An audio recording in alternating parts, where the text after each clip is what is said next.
미국은 다양한 인종만큼이나 다양한 음식을 접할 수 있어 미식가들을 설레게 하는 도시죠. 하지만 뉴욕 식당가도 코로나 셧다운의 직격탄을 피하지 못하며 작년에 파산한 식당이 1000곳을 넘는다고 하죠.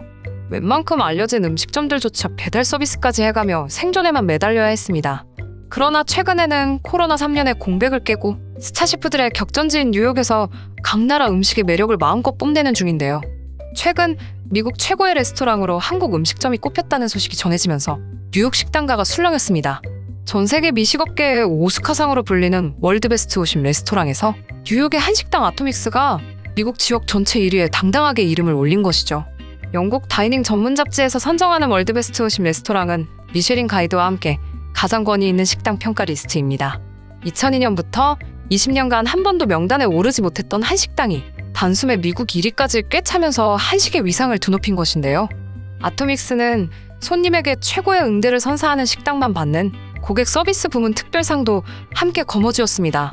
김부각과 젓갈, 두부와 청포묵, 청국장과 보리굴비 등을 내놓으며 얻은 성과라고 하는데요.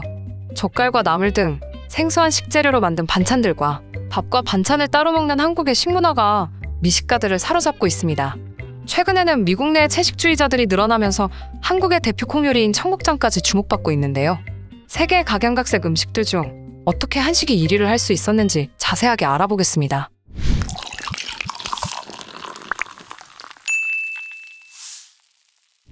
우리나라의 음악과 드라마의 세계가 주목하고 있는데 다양한 음식 문화를 즐기는 미국 뉴욕에서는 요즘 새로운 형태의 한국 음식점들도 인기입니다.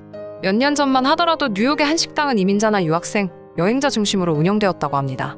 하지만 최근엔 현지인이나 외국 여행객 비중이 더 높아졌습니다. 미국 현지에는 한글 간판에 돌솥 비빔밥과 부대찌개 같은 한국 음식점들이 즐비한 모습을 볼 수 있습니다. 이곳엔 한식당에서 한국 음식을 즐기고 있는 손님들을 어렵지 않게 찾아볼 수 있는데요. 보시면 한국인들이 아닌 다양한 인종의 미국인들이 더 많은 걸 알 수 있습니다. 이렇듯 뉴요커들에게 한식은 편하게 일상적으로 즐길 수 있는 대중음식이 된 지 오래입니다. 하지만 이렇게 세계화에는 성공했지만 문제가 하나 있었는데요. 그건 바로 한식은 저렴하다는 인식이 생겨버린 것입니다. 미국 사람들이 일식 레스토랑을 갈 때 음식값이 200~300달러 하는 것에 대해서 전혀 거부감이 없고 일식에 대한 동경이 있다고 합니다. 그런데 한식은 100달러만 돼도 비싸다고 생각을 한다고 하죠. 그러나 최근 뉴욕에는 젊은 한국계 셰프들이 한식을 새롭게 해석해서 선보이는 고급 레스토랑들이 빠르게 늘고 있습니다. 그 대표적인 한식당이 바로 미국 최고의 레스토랑 1위로 뽑힌 아토믹스인데요. 아토믹스는 2018년부터 뉴욕 한복판에서 오로지 한식의 고급화만을 고집하며 성공한 파인다이닝입니다. 경희대 조리과학과 동문이 4년 전 뉴욕에 차린 한식 기반의 레스토랑으로 저녁 시간에만 2차례 손님을 받는 고급 레스토랑입니다. 아토믹스는 미국 사회에서 한식당의 역사를 새로 쓰고 있다는 평가를 받고 있는데요. 1인당 한 끼 식사 가격이 300불을 훌쩍 넘지만 6개월치 예약이 꽉 차 있을 정도로 뉴욕에서 가장 인기 있는 음식점 중 하나가 되었습니다. 그들은 한국적인 식재료를 활용하고 음식 이름도 굳이 영어로 번역하지 않고 한국 발음 그대로 표기하고 있습니다.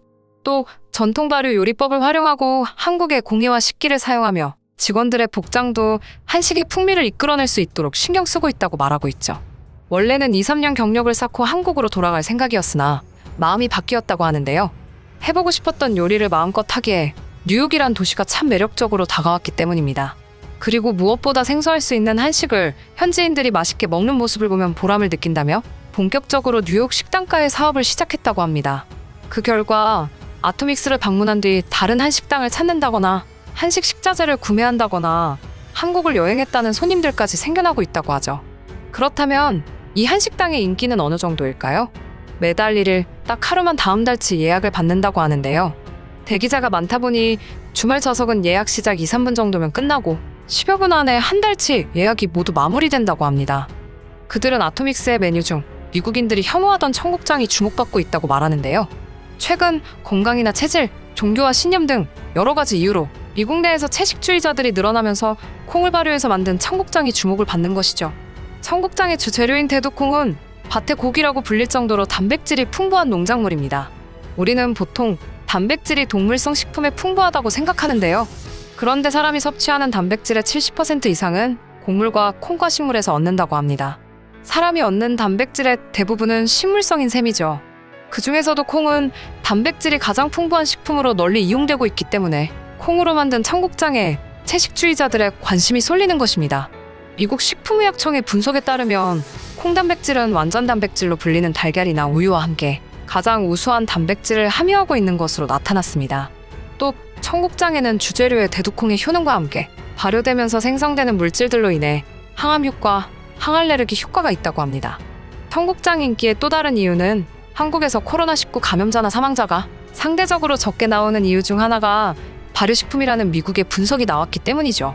앞서 2003년에 사스가 유행했을 당시 유독 한국이 피해를 덜 입은 이유가 발효식품 때문이라는 연구 결과가 나와 당시 김치와 된장의 수출이 크게 늘어나기도 했었습니다. 실제로 유행이 지난 후 김치와 된장의 바이러스 억제 효과를 입증하기도 했었죠. 영양학적으로 청국장은 일반 콩보다 훨씬 더 소화하기 쉽다는 장점도 있습니다. 콩은 그 자체만으로도 풍부한 영양소를 보유하고 있지만 그냥 먹으면 이게 생각만큼 흡수가 잘 안 된다고 합니다. 청국장은 전통 발효식품 중에서 유일하게 소금을 사용하지 않고도 만들 수 있으며 콩 단백질의 인체 흡수율을 95%까지 끌어올릴 수 있죠. 하지만 이렇게 몸에 좋은 청국장은 엄청난 단점을 가지고 있는데요. 다들 아시다시피 냄새 문제입니다. 사실 청국장은 외국인들 사이에서 혐오 음식으로 유명했었죠. 서구권에서 냄새 많이 나는 음식을 논할 때 삭힌 홍어와 함께 빠지지 않는 한국의 강저로 알려져 있는데요. 세계 음식 중 냄새 나는 음식으로 뽑으면 10위권에 청국장이 있을 정도죠. 유학생이 고향에서 가져온 청국장을 끓여 먹었더니 이웃의 신고를 받고 출동한 방역팀이 노란선을 치고 방호복을 입은 채 진입했다는 도시전설이 있을 정도입니다. 자칭 찌개 마니아라고 밝힌 H.O.T의 멤버 토니안 씨도 미국에서 청국장을 끓여 먹었던 에피소드를 공개했었죠. 우리 아버지가 요리사 자격증을 소유하고 있어서 청국장을 끓여주곤 하셨다. 한 번은 된장찌개를 집에서 끓여 먹는데 미국 경찰이 2분 오셨다. 시체 속는 냄새가 난다며 집을 조사하겠다고 하더라. 코리안 푸드라고 하면서 청국장을 보여드렸더니 그제서야 알겠다고 하고 갔다고 합니다. 이렇게 청국장은 냄새를 처음 맡아본 외국인들이 불쾌하게 느낀다고 하죠. 더욱이 찌개로 만드는 과정에서 냄새가 더 강하게 퍼져나갑니다. 또 다른 발효식품과는 달리 청국장은 만들고 나서 바로 조리하기 때문에 냄새가 더 심하죠. 한국인조차도 학교나 회사 급식에서 청국장이 나오는 날이면 구내식당 입구부터 메뉴가 무엇인지 알 수 있을 정도니까요. 외국인들도 몸에는 좋은 줄 알지만 청국장이 가지고 있는 특유의 꼬릿한 냄새와 어떻게 요리를 해먹어야 되는지 몰라서 기피하는 음식이 되었습니다. 하지만 청국장을 선호하지 않던 외국인들의 요구에 맞춰 영양소는 대부분 유지되면서 냄새가 거의 나지 않는 청국장을 출시하면서 순두부찌개와 설렁탕이 주류를 이뤘던 한식당의 찌개 메뉴에 청국장까지 가세의 호평을 받고 있습니다. 또 청국장을 먹기 편하게 황과 가루로 만들어서 미국 현지에 좋은 반응을 받고 있습니다. 하지만 미국은 김치와 함께 세계의 5대 건강식품으로 꼽힌 일본의 나또가 시장을 점유하고 있다고 하죠. 나또 역시 특유의 냄새와 맛이 강하기 때문에 이에 길들여져야 즐길 수 있는 음식이라 외국인들에게는 진입장벽이 높은 음식이기도 한데요. 발효 음식에 무지한 외국인들은 나토와 청국장을 사실상 같은 음식으로 다루고 있다고 합니다. 청국장의 장점에 대한 홍보와 안내를 통해 한국 전통식품에 대한 인지도를 높여야 할 것입니다. 콩의 종주국은 한국이니까요. 한국 음식에 대한 이해도가 점점 높아지고 더 많은 사람들에게 한국의 전통이 알려지길 바라면서 영상 마치겠습니다. 시청해주셔서 감사합니다.